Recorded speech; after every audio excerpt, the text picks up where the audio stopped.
Hi guys, तो now today we study the next topic of electrostatics। तो आज हम अगला टॉपिक पढ़ेंगे इलेक्ट्रोस्टैटिक्स में ही चैप्टर नंबर फर्स्ट एनसीईआरटी में, जिसके अंदर हम आपको गॉस थ्योरम के बारे में स्टार्टिंग करवाएंगे। मगर गॉस थ्योरम स्टार्ट करने से पहले हमने जो टॉपिक पढ़ा था जिसका नाम था इलेक्ट्रिक फ्लक्स, वही चीज आज हम गॉस थ्योरम से भी फाइंड आउट करेंगे, क्योंकि आपने पिछले लेक्चर में इलेक्ट्रिक फ्लक्स के बारे में स्टडी करा।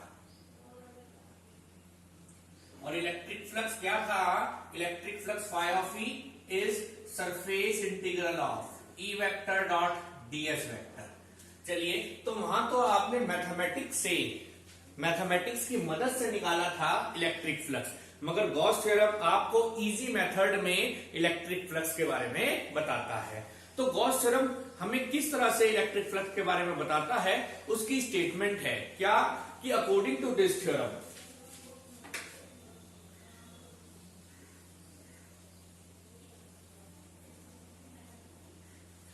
the total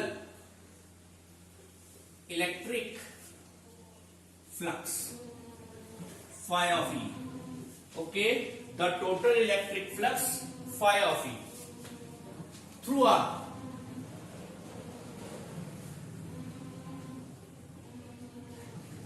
closed surface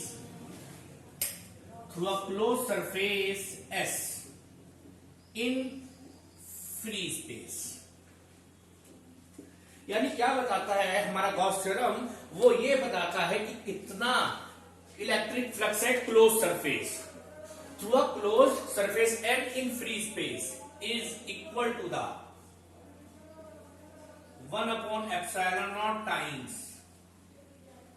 the total charge enclosed over the surface। यानी हमारा गॉस थ्योरम मैथमेटिक्स के बिना फाइंड आउट करवाता है इलेक्ट्रिक फ्लक्स। और क्या कहता है, इसको प्रूफ भी करेंगे अभी हम। वो कहता है the total electric flux through a close surface in free space, यानी क्लोज सरफेस क्लोज होना चाहिए और फ्री स्पेस में 1/E0 times epsilon0 times that is phi of E equals to total charge upon epsilon0। तो आपके पास formula क्या बनेगा? Phi of E equals to total charge, suppose let is Q, तो Q अपॉन E0। यस, तो this one is the formula of finding electric flux by Gauss theorem. बस इसको हम प्रूफ करेंगे कि वाकई में ऐसा है, या इसके लिए हमने केवल इस तरह से इमेजिन करा कि total electric flux is equal to the 1/epsilon0 times the total charge over the surface, but this one is in free space.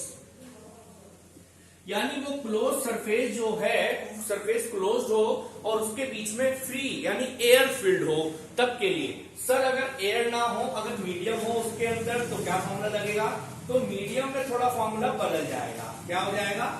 Phi of E medium, charge उतना ही रहना है मगर epsilon0 को रिप्लेस कर देंगे epsilon m से। और आप सबको पता है what is epsilon m? It is absolute electrical permittivity in medium.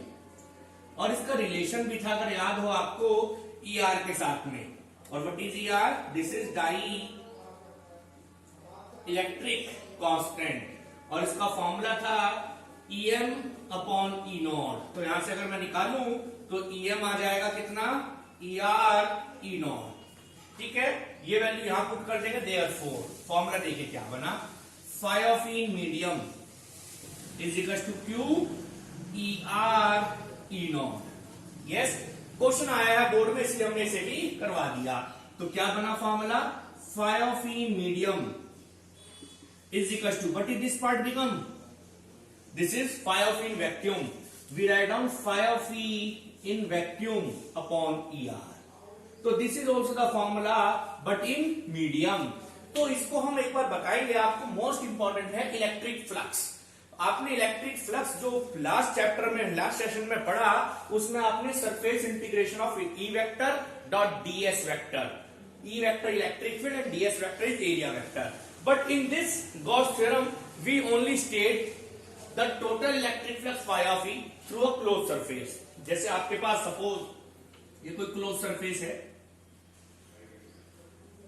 और इस पे एक चार्ज है प्लस क्यू, ठीक है, एक प्लस क्यू चार्ज है। अब आप जानते हैं प्लस क्यू चार्ज में इलेक्ट्रिक फील्ड लाइंस बाहर की तरफ ओरिजिनेट होंगी, लाइक दिस, ठीक है। यानी ये फील्ड लाइंस इससे क्या हो रही है, पास आउट हो रही है। और इलेक्ट्रिक फ्लक्स की डेफिनेशन भी ये थी, number of field lines passing an area normally is become electric flux. यानी फील्ड लाइंस पास होनी चाहिए, उससे निकलती होनी चाहिए। तो यहाँ पे फील्ड लाइंस इससे निकल रही है सरफेस से, तो इसके लिए फाई ऑफ ई बनेगा। मगर गॉस थ्योरम ने बड़ा ही सिंपल वे में बताया, वो फाई ऑफ ई है कितना, 1/ε0 times the total charge over the surface. तो मैंने स्टेटमेंट लिखा, this one is the formula. ये तो था फ्री स्पेस में। अगर मीडियम होगा, मान लो इसके अंदर आपने मीडियम फिल कर दिया, ठीक है, यानी इसके अंदर क्या फिल कर दिया, मीडियम, तो मीडियम में फॉर्मूला थोड़ा सा बदल जाएगा, क्योंकि इसके ऊपर क्वेश्चन भी है जो बोर्ड में आए हैं, जिसको हम करवाएंगे। Phi of E medium equal to Q upon epsilon M, which is absolute electrical permittivity in medium, which is replaced by a formula dielectric constant em upon e naught। मैंने e naught इधर ले आना है, em equals to er e naught यहां put कर दिया। तो this one is phi of in vacuum upon er। Most important part है, इसका क्वेश्चन आएगा। मगर क्वेश्चन आया क्या सर, वो चार्ज जो है वो सरफेस में एनक्लोज होना चाहिए, उसके बाहर वाला भी मैटर करेगा, उसके बारे में बात करेंगे। मगर अभी तो इसने कहा 1/e0 time the total charge enclose over the surface. अब बात आई सर आउटसाइड वाले चार्ज का क्या होगा, देखते हैं आउटसाइड वाले चार्ज का क्या होगा। मगर जो कंप्लीट फॉर्मूला बना फाई ऑफ ई का, हम उसे लिख दें एक बार गॉस थ्योरम के। चलिए, क्योंकि मोस्ट इंपॉर्टेंट है गॉस थ्योरम। गॉस थ्योरम भी आपको अलग अलग सिस्टम के लिए, यानी कंटिन्यूअस चार्ज डिस्ट्रीब्यूशन के लिए इलेक्ट्रिक फील्ड निकालने का काम करती है। तो phi of E is also equal to surface integration of E vector dot ds vector, और it is also equal to q upon epsilon naught। चलिए, हर क्वांटिटी के बारे में पता है, एक बार मैं epsilon naught के बारे में दोबारा आपको बता दूं। It is absolute electrical permittivity in vacuum और फ्री स्पेस। वैल्यू याद रखिएगा 8.85 इंटू 10 की पावर -12। यूनिट याद है, yes sir, newton -1 metre -2 it's coulomb square. चलिए, now sir what about the charge lies outside. जो चार्ज बाहर की तरफ होगा, आउटसाइड होगा, सर उसके लिए क्या गॉस थ्योरम बनेगी। मान लीजिए आपके पास ये सरफेस है क्लोज्ड, चार्ज इनसाइड ना होके आउटसाइड है प्लस की, तो सर ये मैटर करेगा क्या, ये मैटर नहीं करेगा। क्यों, मान लीजिए आप जानते हैं प्लस क्यू चार्ज से इलेक्ट्रिक फील्ड लाइंस निकली और निकल के इस सरफेस में एंटर कर गई। मैंने इस तरह से दिखा दिया, ठीक है, इस तरह इसमें एंटर कर गई। आपको पता है इलेक्ट्रिक फ्लक्स सर यही होता है, the number of field lines passing an area. इसमें से पास हो गया सरफेस में से, मगर जितनी फील्ड लाइंस आई उतनी यहां से आउट भी होकर चली गई। तो इसलिए इसके लिए जो फ्लक्स है वो कितना बना, 0 बना। कैसे 0 बना, जितनी फील्ड लाइंस आई उतनी बार। तो आउटसाइड के लिए नेट फ्लक्स इसलिए 0 होता है, because the field lines enter is equal to field lines leaving the surface. That's why the total electric flux for this part is 0। इसलिए इनके लिए इलेक्ट्रिक फ्लक्स की वैल्यू 0 होती है। इसके बारे में भी डिस्कस करेंगे, चार्ज का एडिशन भी पढ़ेंगे, मगर उससे पहले हम प्रूफ पढ़ रहे हैं गॉस थ्योरम का। Okay, now it is proof. चलिए, बहुत इजी प्रूफ है। सबसे पहले आपको एक चार्ज कंसीडर करना पड़ेगा, तो मैंने वही करा, consider a plus q charge is placed at point O. We consider a plus q charge, and this point is O. Yes, we all know the plus q charge make an electric field around it, electric field बनाएगा और जो outward normal होगी, सब जानते हैं इसके बारे में। चलिए, yes it make an electric field which is outward normal. चलिए प्लीज, तो consider a plus Q charge is placed. एक प्लस क्यू चार्ज लीजिए जिसे हमने पॉइंट ओ पे रखा है। जैसे प्लस क्यू चार्ज रखते हैं इसके आसपास एक फील्ड लाइंस बन जाएगी, रीजन बन जाएगा इलेक्ट्रिक फील्ड का।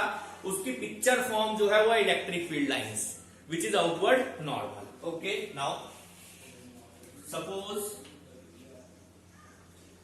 a sphere S around this charge। मैंने इस चार्ज के अराउंड एक स्फीयर बना लेना है of this charge of radius R। Radius R है and charge at its centre. मैंने कहा suppose a sphere around this charge, और मैंने इस चार्ज के अराउंड एक स्फीयर बना लेना है।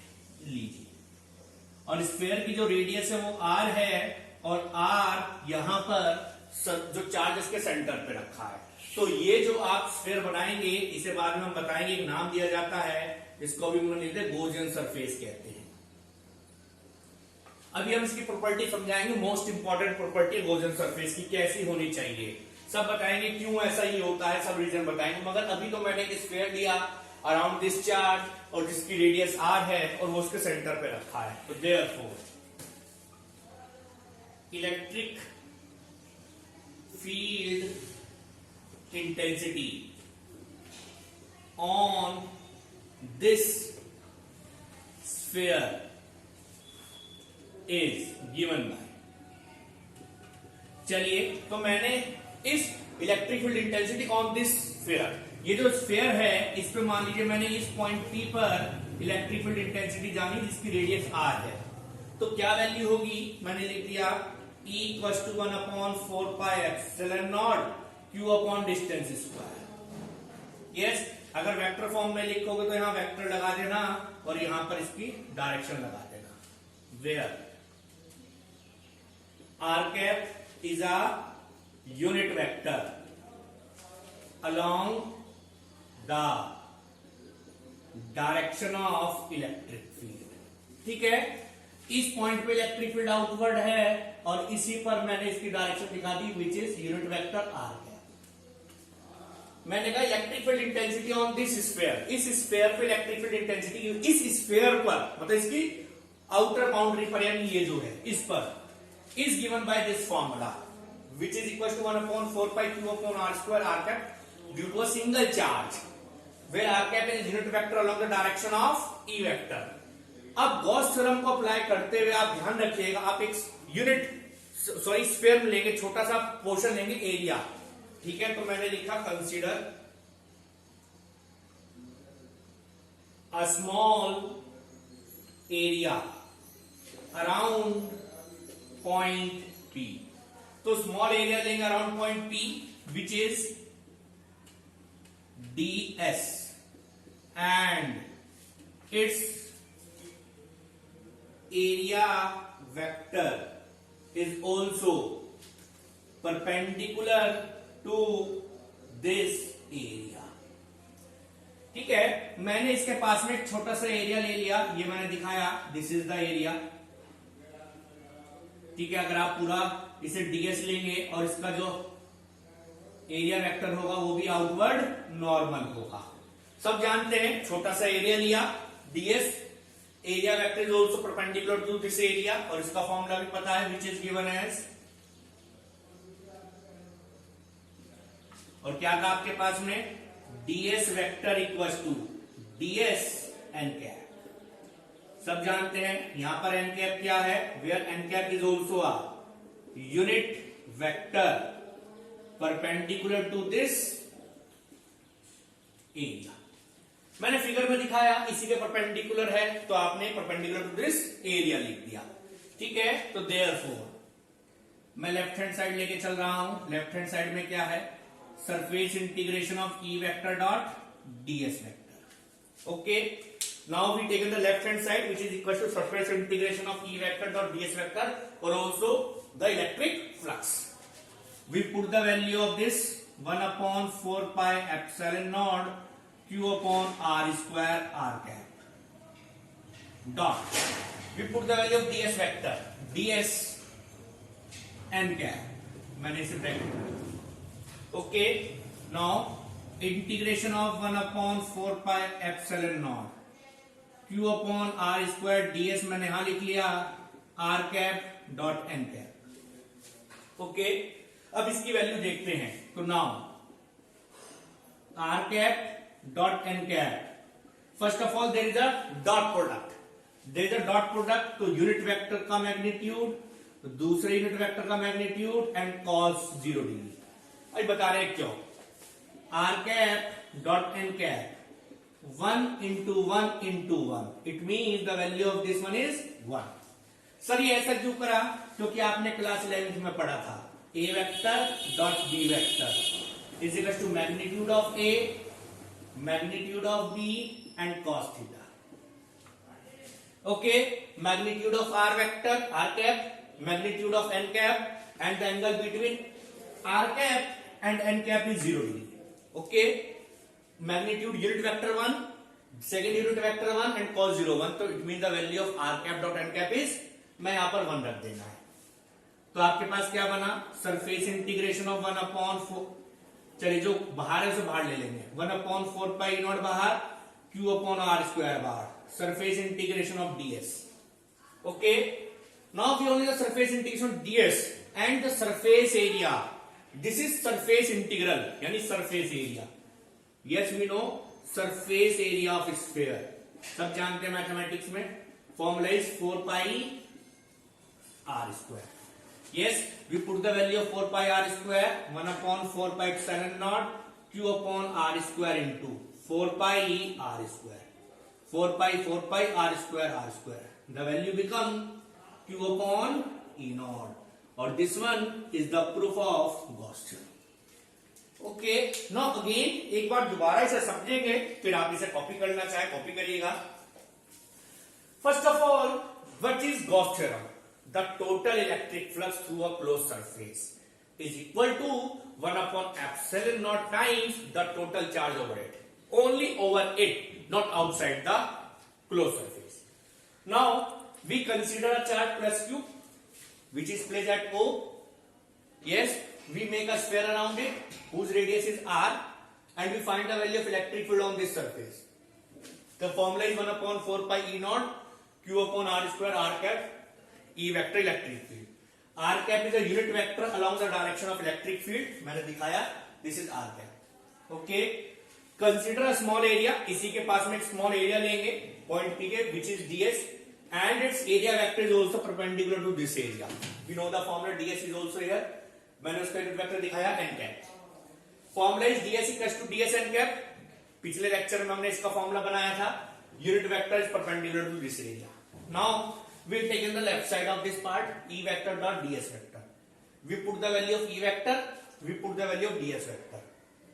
Okay, हमने साथ साथ लिखा r cap dot n cap को मैंने साथ साथ लिखा. It's a unit vector, it's also a unit vector and dot product. और इनके बीच में dot product. इसका फॉर्मूला था magnitude of a, magnitude of b and cos theta, जो भी उनके बीच में एंगल होगा. मैंने फिगर में दिखाया, सॉल्व किया, वैल्यू आई 1, मैंने यहां 1 पुट कर दिया. इंटीग्रेशन केवल ds का रह गया. And we know the surface area of sphere is 4 pi r square. We solve the problem and q upon e naught, which is the proof of Gauss theorem. अब यहां पर इसके कुछ केसेस दिखाएंगे कि चार्ज इनसाइड है, charge additive nature का है तो क्या होगा Gauss theorem, डाइपोल रखा है तो क्या होगा, इसके बारे में हम आपसे भी बात कर रहे हैं. Cases for the Gauss theorem. Okay, now the case number first. What is the case number first? If the closed surface having no charge, अगर क्लोज सरफेस पे कोई चार्ज ना हो तो देखते हैं गॉस थ्योरम क्या बनेगी. ठीक है, मैंने if closed surface having no charge, ठीक है, तो that is q equals to 0. जब कोई चार्ज नहीं तो q 0, तो therefore according to Gauss theorem, okay, according to Gauss theorem, we know the value of phi of E is equals to 0. Why? We put the value of Q is equal to 0. So therefore, if surface having no charge. तो net electric flux is 0. Okay, now case number second. The net electric flux is 0. Now the second, if closed surface enclosed a dipole. Yes, अगर मेरे close surface पे dipole होगा तो क्या होगा? Sir what is the meaning of dipole? Dipole means equal magnitude but opposite nature. वो भी कितने चार्ज? 2 चार्ज. जैसे सपोज मैंने क्लोज सरफेस बना दिया और मैंने इस क्लोज सरफेस में एक चार्ज रख दिया प्लस क्यू और थोड़े डिस्टेंस पे रख दिया माइनस क्यू. तो ये सिस्टम सब जानते हैं क्या बना? ये सिस्टम बना dipole. Yes, this system become dipole. Then dipole we know the net charge. Net charge is plus Q and plus minus Q. It become, तो देयरफॉर फिर दोबारा से नेट फ्लक्स कितना होगा? नेट इलेक्ट्रिक फ्लक्स यानी phi of is also equal to 0. यानी कि इस केस में भी नेट फ्लक्स 0 हुआ. तो 0 का मतलब क्या हुआ? तो इट मीन्स, क्या मतलब हुआ इसका? It means net inward flux cancels out net outward flux. तो इसका मतलब जितना इनवर्ड फ्लक्स था, जितना फील्ड लाइंस एंटर हुई उतनी लीव कर गई. तो नेट फ्लक्स कितना बना? The net flux become 0. It means for a dipole और इक्वल मैग्नीट्यूड पर opposite nature of charge is having net electric flux is 0. Okay, now we have property number 3. Phi of E depends directly on the magnitude of charge. देख लीजिए, जो net flux है phi of E charge के magnitude पर depend करता है. जितना charge ज्यादा होगा उतना ही इलेक्ट्रिक फ्लक्स ज्यादा होगा, मगर does not depend on its shape and size. बहुत इंपॉर्टेंट पॉइंट है. 1 नंबर का क्वेश्चन कई बार आ जाता है. अभी बताएंगे किस तरह से. यानी जो फाई ऑफ ई है वो चार्ज पे तो डिपेंड करेगा कि कितना चार्ज एनक्लोज्ड है उस सरफेस पर, मगर उसका शेप और साइज पे डिपेंड नहीं करता. आपके पास फॉर्मूले में देखिए शेप और साइज का कोई नहीं आ रहा. तो it is independent on shape and size. 1 number का क्वेश्चन रहता है इस टॉपिक से, जिसको भी हम आपको भी बताएंगे. Point number 4. Yes, if surface having, यानी surface having discrete number of charges, यानी बहुत सारे charges, discrete number of charges हैं. Q1 है, Q2 है और बहुत सारे Qn. तो इलेक्ट्रिक फ्लक्स क्या बनेगा? Then phi of E equal to Q1 plus Q2 जो भी उस पे होगा plus Qn upon E naught epsilon over it. ये एनक्लोज लिख दीजिए. तो क्या बना? Phi of E equal to summation I equal to 1 to n Qi upon E naught. For a discrete number of charges, the formula become this. Because charges are additive in nature, we add all the charges. Okay. Yes. Now the next point number 5. A charge outside the surface does not contribute to phi of E. ये भी contribute नहीं करता. मैंने बताया था जितनी field line enter होंगी, because field lines entering equal to field lines leaving. यानी जितनी फील्ड लाइंस एंटर करेंगी उतनी ही लीव कर जाएंगी. और जब ऐसा प्रोसेस होगा तो net electric flux for the system is 0। जैसे हमने दिखाया एक प्लस क्यू चार्ज था, मैंने कहा इसमें से फील्ड लाइंस कुछ इस तरह से निकल रही हैं और मैंने इसके लिए क्लोज सरफेस यहां लगा दिया, तो देख लो 3 फील्ड लाइंस एंटर हुई और 3 ही बाहर निकल गई, तो नेट फ्लक्स इज 0। तो जितनी फील्ड लाइंस एंटर हुई उतनी फील्ड लाइंस निकल गई। तो सबसे इंपॉर्टेंट पॉइंट है इसमें ये वाला, क्योंकि वो कहेगा मैंने चार्ज लिया Q और मैंने उसे स्फीयर पे रखा जिसका रेडियस था R, मैंने उसकी रेडियस डबल कर दी, what is the effect on electric flux? Radius double करने से कोई इफेक्ट नहीं होगा, अगर चार्ज डबल करते तो इफेक्ट होता, अदरवाइज रेडियस करने से कोई भी इफेक्ट नहीं होता है। ओके, और भी क्वेश्चंस इसके हैं, न्यूमेरिकल्स करेंगे इसी टॉपिक से related electric flux, but Gauss theorem is the easiest way for finding electric flux, और इसी से मैं एप्लीकेशंस भी चलेंगी जिसमें आप इलेक्ट्रिक फील्ड निकालेंगे सिस्टम ऑफ चार्जेस के लिए। अभी तक आपने 2 चार्ज के लिए इलेक्ट्रिक फील्ड निकाली, 3 के लिए निकाली, फिर बड़े बड़े डेरिवेशंस करे, यूनिफॉर्म रिंग के लिए डेरिवेशन करी मैथमेटिकल, मगर इससे वही डेरिवेशन बहुत इजी हो जाएगी।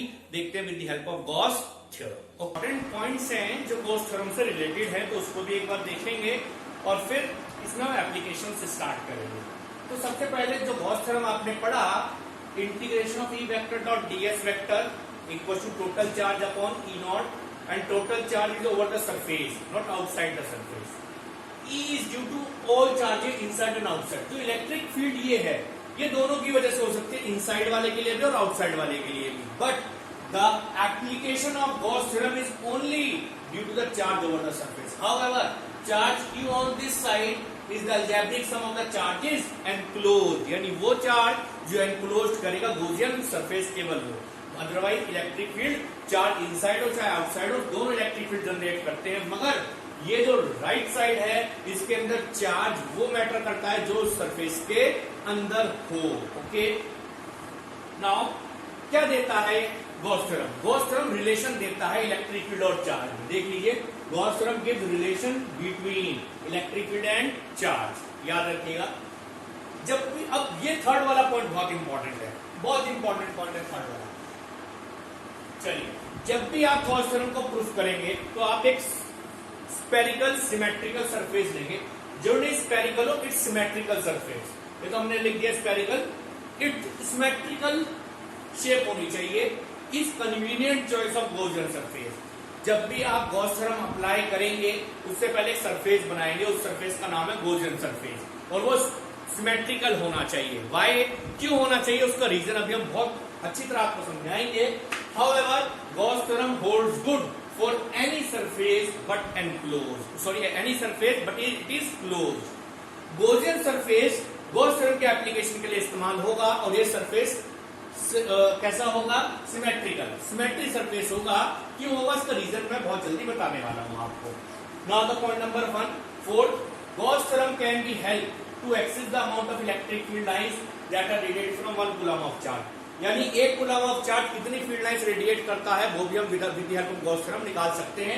यहाँ पर 1 रखिए, ई नॉट से डिवाइड कीजिए, जो भी आएगा वो आपके पास इलेक्ट्रिक फ्लक्स होगा, यानी इतनी फील्ड लाइंस वो एमिट करेगा।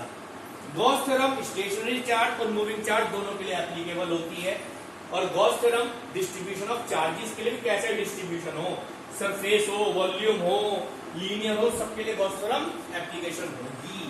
तो ये कुछ इंपॉर्टेंट पॉइंट्स हैं, जिसमें पॉइंट नंबर 3 तो बहुत बहुत बहुत इंपॉर्टेंट है। For the application of Gauss theorem we form a surface which is known as Gaussian surface and having a characteristic it is symmetrical shape. इस सिमेट्रिकल शेप का होना चाहिए। क्यों होना चाहिए? वाई, तो मैं वो अब आपको समझा रहा हूं क्यों होना चाहिए। ये आपकी सारी की सारी एप्लीकेशन इजी कर देगा। चलिए, यानी क्या लिखा हमने? Four the application of Gauss theorem, we assume a surface. कैसा surface? We assume a closed surface. We assume a closed surface which is symmetrical in shape. और उसका नाम होगा क्या सरफेस का? Known as Gaussian surface. यानी जहां पर भी आप गॉस थ्योरम अप्लाई करें वहां पर आप एक सरफेस जनरेट करेंगे जो क्लोज होना चाहिए, सिमेट्रिकल होना चाहिए, और उस सरफेस का नाम होगा Gaussian surface. Sir why it is symmetrical in shape? क्यों? इसके 3 रीजन है। व्हाई? क्यों? Why Gaussian surface is symmetrical? क्यों होता है? इसके रीजन मैं बता रहा हूं। नंबर 1, इसके 3 रीजन है क्यों ये सिमेट्रिकल होता है। ओके, सबसे पहले जब भी आप गॉस थ्योरम बनाएंगे वहां पर आप देखेंगे क्या, ठीक है, for Gaussian surface electric field and ds vector are parallel to each other, that is theta between them is 0 degree. कैसे समझा रहे हैं? सपोज आपने एक चार्ज लिया और आपने इसके बाद एक गॉसियन सरफेस बना दिया जो स्फेरिकल सिमेट्री, ठीक है, जो स्फेरिकल सिमेट्री बना दिया तो कैसे ये दोनों पैरेलल होंगे मैं दिखा रहा हूं। Electric field is outward, yes, आप छोटा सा एक एरिया लीजिए, छोटा सा एक एरिया ds, जब आप छोटा सा एरिया लेंगे तो उसका एरिया वेक्टर भी आउटवर्ड होगा, ठीक है। तो फॉर गॉसियन सरफेस, कौन सा? Spherical, for spherical symmetry Gaussian surface E vector and ds vector are parallel. आपके सामने देख लीजिए, जब दोनों पैरेलल है तो थीटा 0 डिग्री, ठीक है, क्योंकि electric field is outward, yes sir, and small area ds, इसका एरिया वेक्टर, इसको कहते हैं एरिया, हमने पढ़ाया था, परपेंडिकुलर टू द सरफेस, दोनों पैरेलल होंगे, तो पैरेलल होंगे तो देखिए क्या फायदा हुआ। आपके पास जो गॉस थ्योरम की लेफ्ट साइड थी वो वेक्टर फॉर्म में थी, यानी दोनों के बीच डॉट प्रोडक्ट था, मगर देखते हैं डॉट प्रोडक्ट से क्या होगा। EDS cos 0 डिग्री, देख लीजिए E and DS are parallel, cos 0 कितना 1, तो आपके पास EDS, यानी वेक्टर फॉर्म से आप स्केलर फॉर्म में आ गए, देख लीजिए आपके सामने है। तो सबसे पहले आपके पास वेक्टर फॉर्म थी, वेक्टर फॉर्म से आप स्फेरिकल फॉर्म में आ गए। पहला स्टेप, पहला रीजन है ये क्यों आपने सिमेट्रिकल सरफेस लिया, और स्फेरिकल के साथ साथ एक और होता है सिलेंड्रिकल भी ले सकते हैं, ठीक है। तो स्फेरिकल सिमेट्रिकल सरफेस आप देख सकते हैं कि क्यों आपने लिया गॉसियन सरफेस सिमेट्रिकल, क्योंकि पहली चीज वेक्टर फॉर्म से मैं स्केलर फॉर्म में आ गया, आपके सामने है, क्योंकि E vector and ds vector are parallel, parallel है तो थीटा 0।